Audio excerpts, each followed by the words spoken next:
Bonjour à toutes et à tous, bienvenue sur Tremplin TV Occitanie. Aujourd'hui, je reçois qui?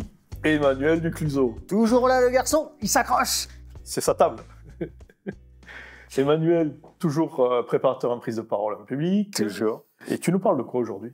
Alors aujourd'hui, il y a un sujet que j'aimerais bien aborder parce que souvent, quand je le propose à mes clients, ils me regardent avec un espèce de mouvement de recul en se disant « Qu'est-ce qu'il va m'inventer le garçon ?» C'est le storytelling. Le storytelling, c'est l'art de raconter des histoires dans sa prise de parole. D'accord ? Faire passer des messages à travers une histoire. Est-ce que le storytelling a sa place dans le monde de l'entreprise ? C'est vachement bien quand tu racontes une histoire à tes enfants le soir, tu les fais voyager. C'est vachement bien en vidéo quand tu dois écrire un scénario parce que c'est ce qui captive. Mais finalement, est-ce que dans le cadre et dans le contexte d'une entreprise, est-ce que raconter une histoire, ça a un intérêt ? La réponse est clairement, évidemment. Pourquoi ? Parce que le storytelling, il nous ramène à l'enfance. Et il nous ramène bien plus qu'à l'enfance, c'est qu'il nous ramène à nos ancêtres. Au départ, on a commencé à se transmettre des messages au coin du feu, à l'entrée des cavernes, par la parole, et on se racontait des histoires. C'est ce qui nous a permis de transmettre les informations nécessaires au fil des années, des décennies, des siècles. Donc notre cerveau, il est câblé pour écouter des histoires. L'avantage du storytelling, c'est qu'en racontant des histoires, on vient toucher une part de nous qui est tout sauf le rationnel. Et c'est ça souvent qui est dérangeant, c'est que oui, mais ton histoire, il n'y a pas une argumentation précise, quelque chose de très rationnel. Sauf que ce qui est con, c'est que notre cerveau ne prend pas ses décisions sur du factuel, sur du rationnel. Il faut l'aider un peu.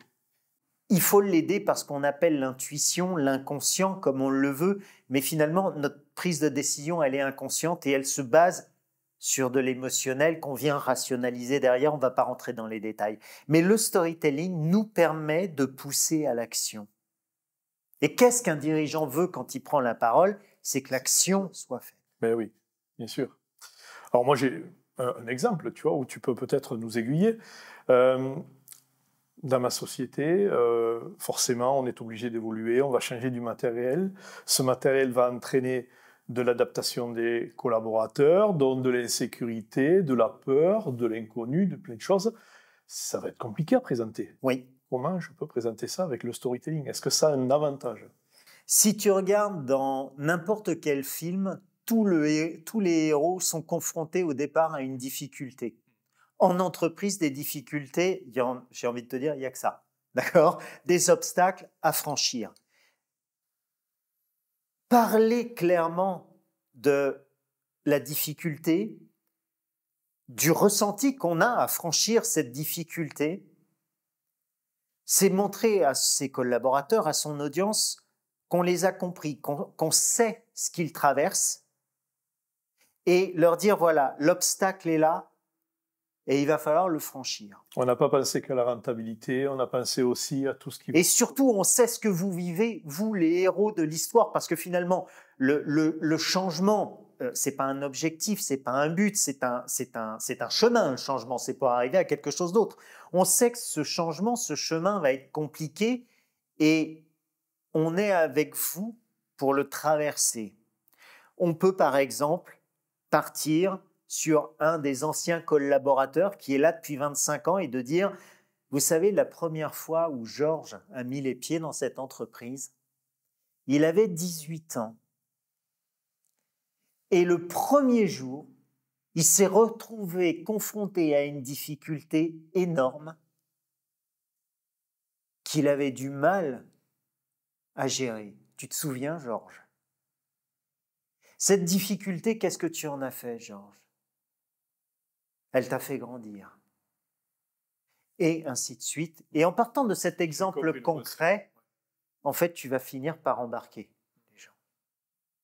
D'accord. Dans l'histoire que tu racontes, il faut aussi peut-être leur dire ce qui motive ce changement, quel est l'intérêt pour la société, pour leur emploi, peut-être, parce que tout est lié.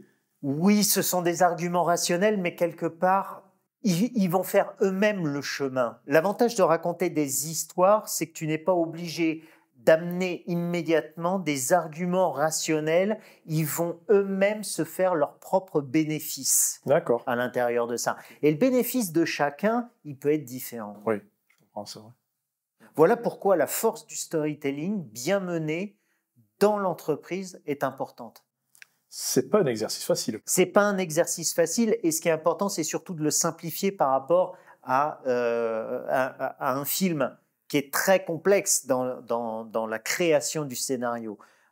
En entreprise, on va évidemment simplifier de manière à ne pas passer par tous les mêmes processus, mais le résultat sera le même. Ok. Donc le storytelling en entreprise, c'est juste indispensable. Ok. Donc, faisons du storytelling en entreprise. Oui. Ça sera ton mot de la fin. Ce sera, dirigeants, n'ayez pas peur de faire du storytelling et de raconter des histoires dans vos prises de parole. Elles n'en seront que plus captivantes. Et surtout, vous allez engager. Eh bien, on va rester là-dessus. Merci à tous et à toutes. Et puis, écoute, ta table est là et tu viens quand tu veux. À très vite.